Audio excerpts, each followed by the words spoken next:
Yeah, I said it. Come at me, bro. Yeah, ending slavery was a bad thing.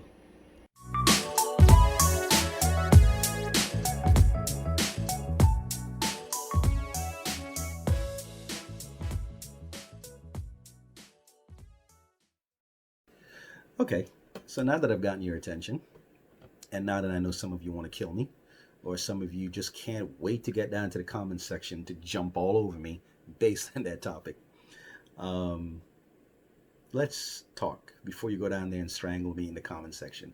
And hopefully, the comment section won't be you whatever, whatever, whatever, whatever. What the hell are you saying? And hopefully, it's not that. Hopefully, it'll be a more productive conversation after you hear what I have to say. Now, of course, I don't believe that ending slavery was a bad thing. I am actually speaking about a particular situation that I would say ending it led to something else just as bad.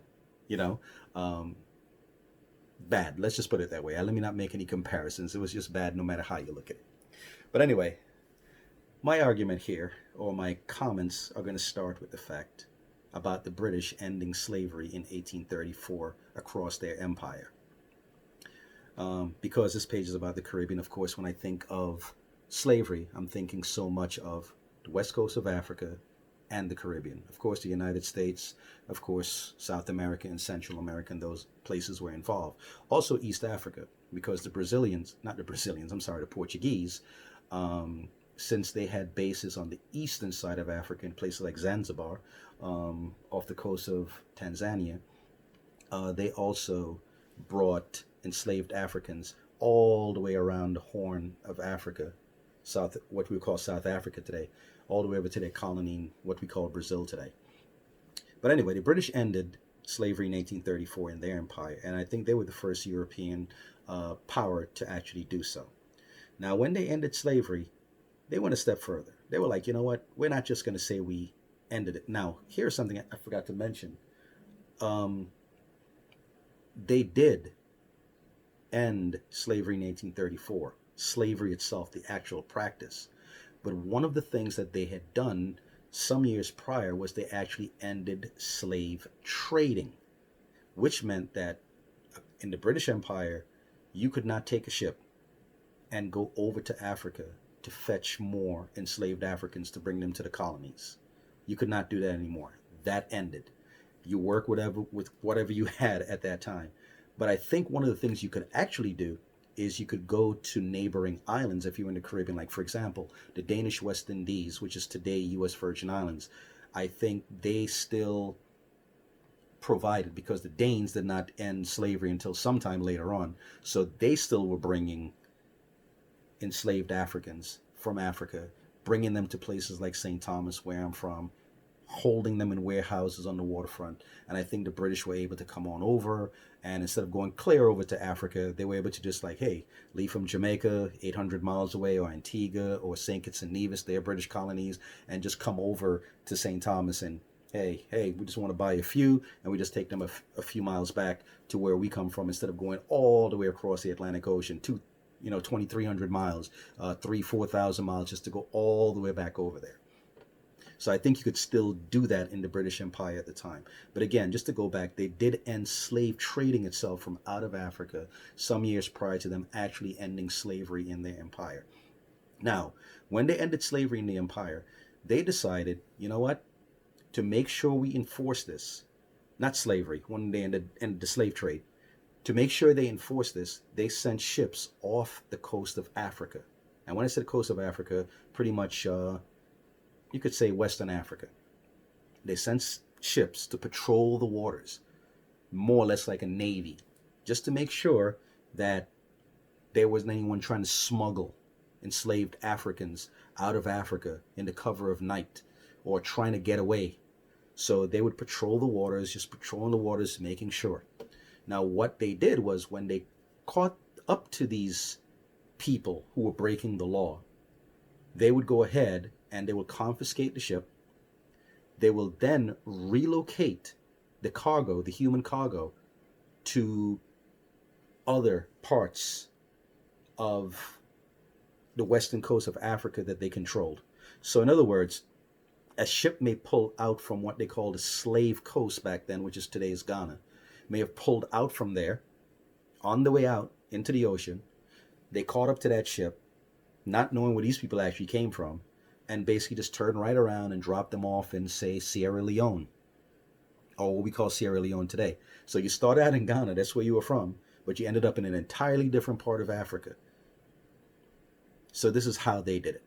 But as time went along, now keep in mind, the British brought slavery to an end in 1834 and the slave trading some years before. But other European nations were still engaged in this stuff, not to mention the United States, okay? Because the United States did not end slavery until 1865.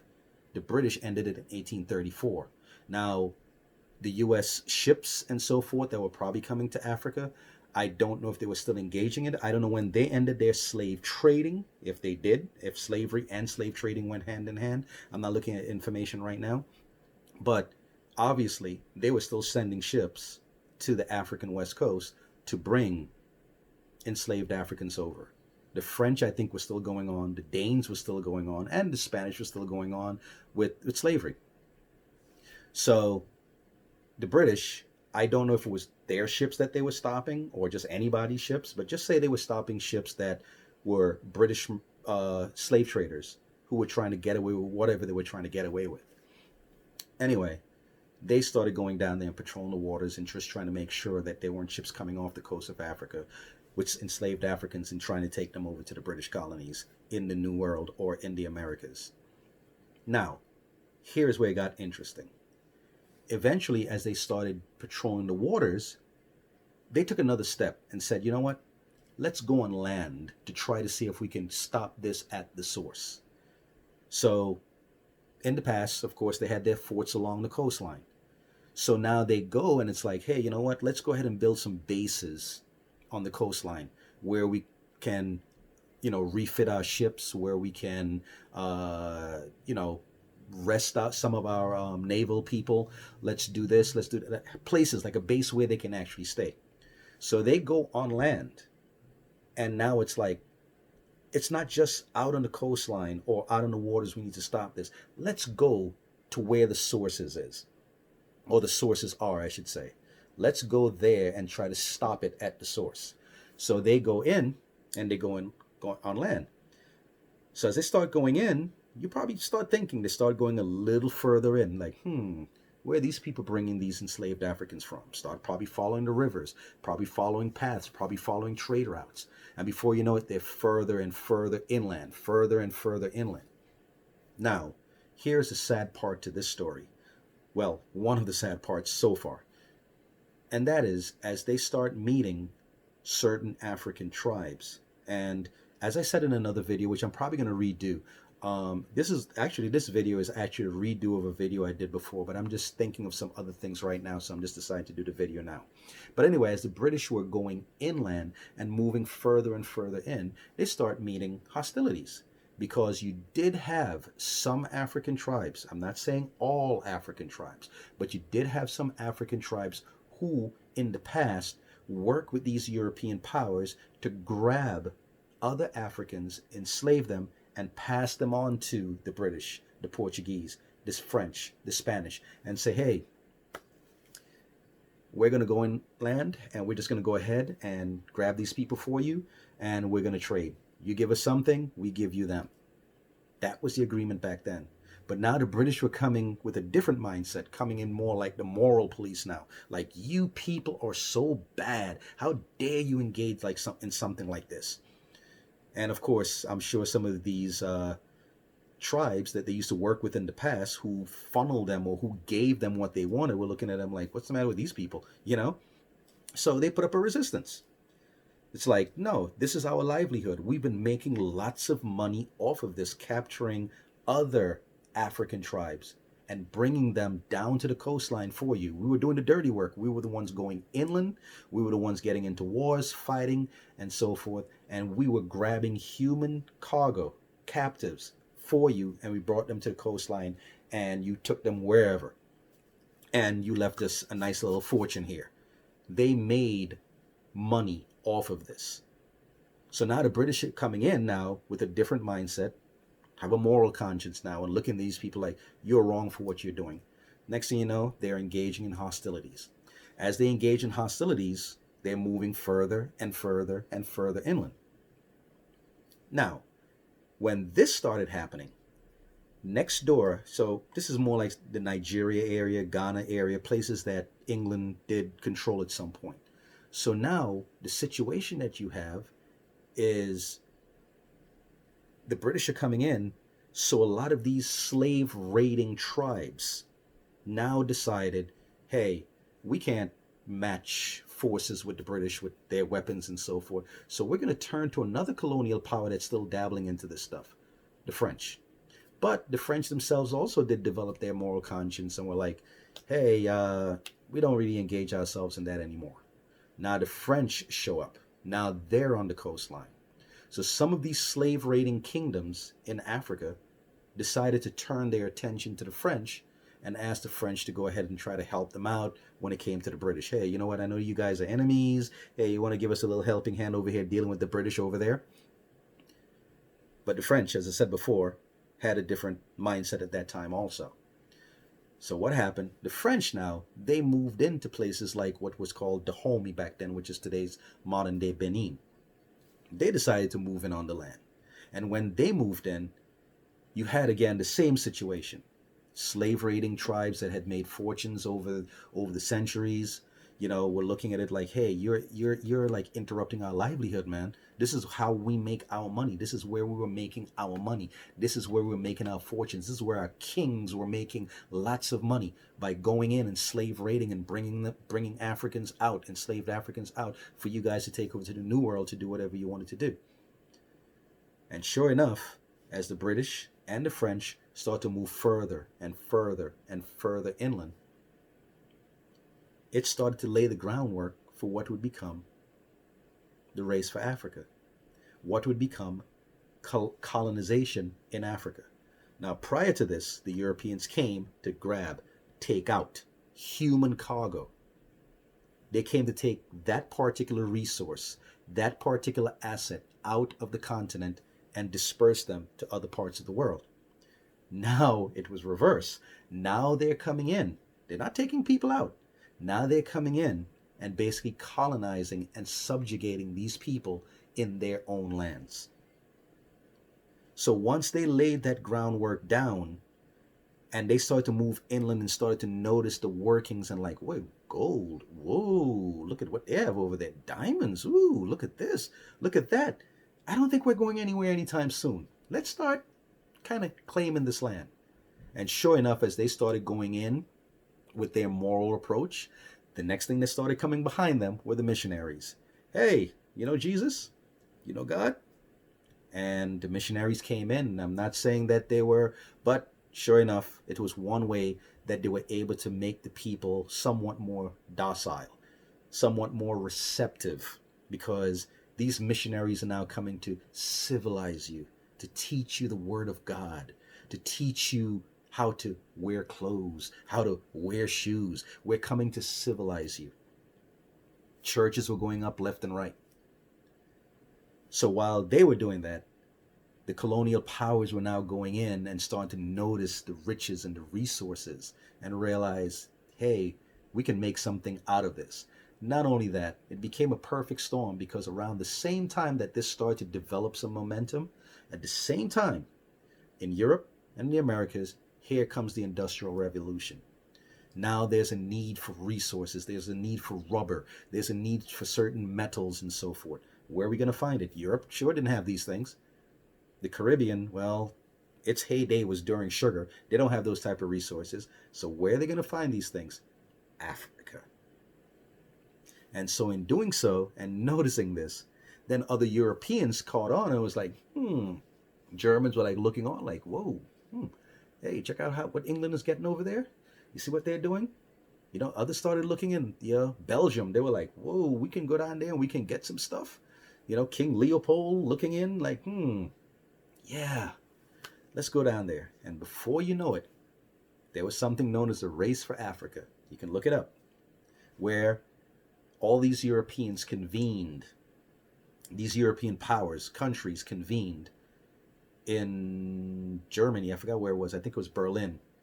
Had a conference without the consent of the people that actually lived in Africa, without their consent, and basically carved up Africa for themselves. Well, hey, Germany's like, hey, I'm going to grab Namibia over here. England is like, well, since we were always in Kenya, and, well, of course, those were not names of the countries back then. They didn't have names like we have today. Those names were artificially created, or the borders and everything were artificially created by the Europeans. But what eventually happened was they went down, started grabbing lands and grabbing this and colonizing this. So now you have African people sitting there like, this is our land. We're now second-class citizens, not even citizens, in our own lands. While the European powers basically dominated, drew out the resources, subjugated, atrocities, different things. Now they weren't taking Africans out and taking them to other parts of the world. Stay right here. Do our dirty work for us. Dig that soil. Do this. Extract your resources so we can take it and enrich ourselves back in Europe and so forth. So, this is why I said when slavery came to an end, it actually led to something else just as bad. It seemed like a noble thing at the beginning. Hey, the Europeans, they're ending slavery. They're ending the slave trade. Great, fantastic, everything will be fine. No, it actually opened up the door to something else just as sinister. The exploitation of Africa. The exploitation of Africans. And that went on for close to 100 years.